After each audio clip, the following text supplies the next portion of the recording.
10 on Your Side is your local election headquarters in Virginia. Voters can head back to the polls tomorrow as early voting begins for the June primary. There aren't many races this time around, but there is one where an unprecedented amount of money is being raised. 10 on Your Side's Brett Hall is following the funds.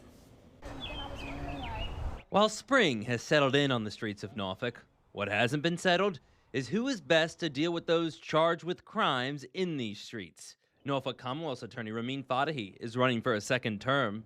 I've done everything that I said I would for Norfolk citizens. We see that crime is down.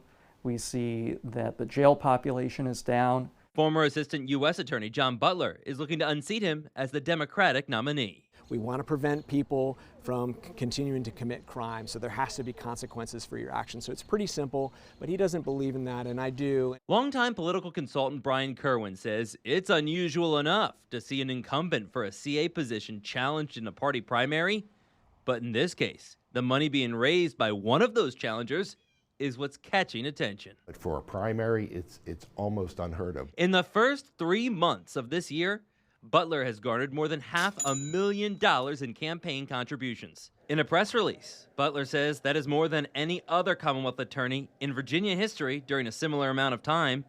According to the Virginia Public Access Project, Fatehi in that period raised less than a quarter of that amount.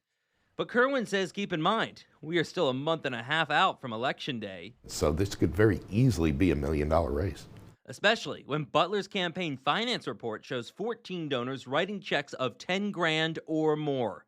Included on that list, Marathon Development Group, led by Buddy Adams, former Mayor Paul Frame, longtime lawyer Vincent Mastracco, and the man Mastracco says helped organize the cash influx, attorney Chuck McPhillips. And one of the things that I said was that wealthy and powerful and connected people were not going to get special breaks from me. They would get the same brand of justice as everybody else.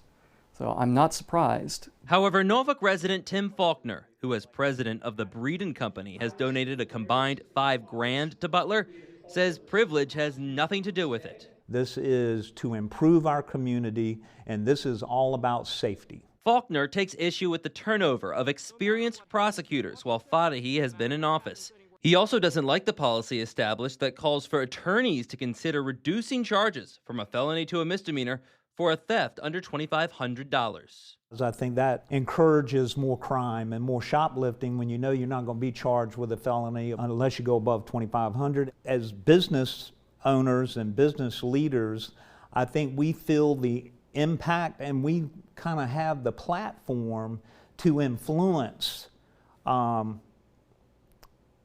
kind of message to the community and to try and change what is going on in the community. Fatehi maintains the data doesn't support Faulkner's claims.